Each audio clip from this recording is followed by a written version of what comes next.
சிறகடிக்க ஆசை சீரியல்ல இனிய எபிசோட்ல நம்ம விஜயாவும் பார்வதி ஆண்டியும் பேசிக்கிட்டு இருந்தாங்க இல்லையா?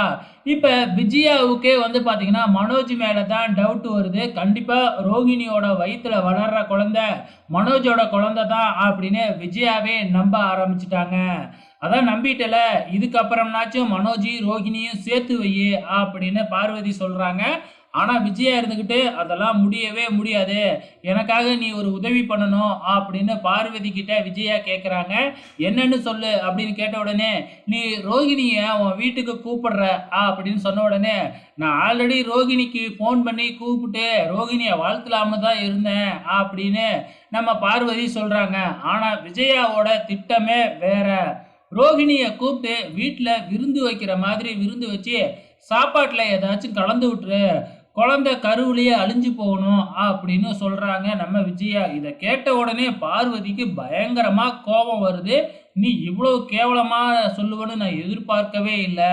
இப்படி பண்ணுனா என் வம்சத்துக்கே பாத்தீங்கன்னா அது ஒரு பழியா போயிடும். என் சாபம்லாம் என் வம்சத்துக்கே வந்துடும்.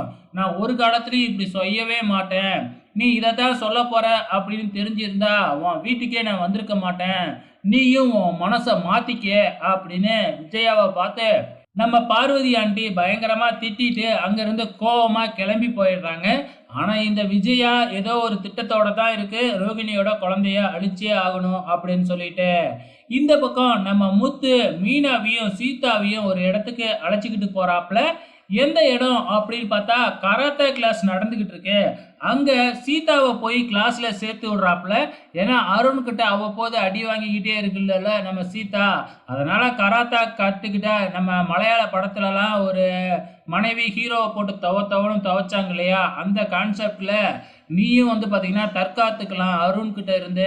அதுக்காகத்தான் உன்னை இந்த கிளாஸ்லயே சேர்த்து விடுறேன் அப்படின்னு நம்ம மீனாவும் முத்துவும் சேர்ந்து நம்ம சீதாவை கராத்தா கிளாஸ்ல சேர்த்து விட்டுக்கிட்டு இருக்கிறாங்க. இந்த பக்கம் மனோஜ் ஆபீஸ்ல தன்னோட கடையில உட்காந்துருக்கிறாப்புல. மனோஜோட ஃபோன் அடிக்குது, அதை கூட கவனிக்காம அப்படியே டென்ஷனா எங்கேயோ யோசிச்சுக்கிட்டு உட்காந்துருக்கிறாப்புல. அங்க அங்க அந்த அஸ்ட்ராலஜி ஜோசியக்காரரு, அதுக்கப்புறம் நம்ம சந்தோஷ், அதுக்கப்புறம் நம்ம ஜீவா எல்லாமே மனோஜை எழுப்பி விடுறாங்க. அந்த நேரம் பார்த்து நம்ம ரோகிணி ரிப்போர்ட்டோட வராங்க. அன்னைக்கு உங்கள் வீட்டில் டாக்டர் செக் பண்ணிவிட்டு கன்சீவாக இருக்குன்னு சொன்னாங்க இல்லையா, இப்போ ஹாஸ்பிட்டல் போய் நான் கம்ப்ளீட்டாக செக் பண்ணிட்டேன், குழந்தை நல்லாவே இருக்குன்னு சொல்கிறாங்க அப்படின்னு நம்ம ரோகிணி எல்லாருக்கும் ஸ்வீட் கொடுத்துக்கிட்டு இருக்கு. இப்போ மனோஜ் தான் பயங்கர டென்ஷனில் இருக்கிறாப்புல. என்ன பேரை மாற்றினதுக்கப்புறம் எல்லாமே நல்லதாக நடக்கும் அப்படின்னு சொன்னீங்களே, இப்போ என்னடானா என் வாழ்க்கை இப்படி போயிருக்கே அப்படின்னு உடனே, நல்லது நடக்கும்போது ஒரு சில தடங்கள் வரத்தான் செய்யும், ஆனா அதெல்லாம் மீறி நீ போய்கிட்டே இருக்கணும் அப்படின்னு அந்த ஜோசியக்காரர் என்னடானா மனோஜை இன்னும் ஏற்றி விட்டுக்கிட்டு தான் இருக்கிறாப்புல. கடைசியா நம்ம முத்து பாத்தீங்கன்னா ஒரு இடத்துக்கு காசோட கொண்டு போய் கொடுக்குறாப்புல. எதுக்கு கொடுக்குறாப்புல அப்படின்னு பார்த்தீங்கன்னா அன்னதானத்துக்கு கொடுக்குறாப்புலையாட்டுக்கு.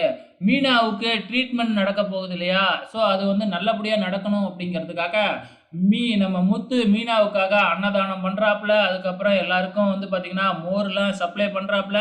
இந்த மாதிரி சில விஷயங்கள்லாம் பண்ணிக்கிட்டு இருக்கிறாப்புல. ஸோ வெயிட் பண்ணி பார்க்கலாம் அப்கமிங்கில் என்ன நடக்க போகுதுன்னு.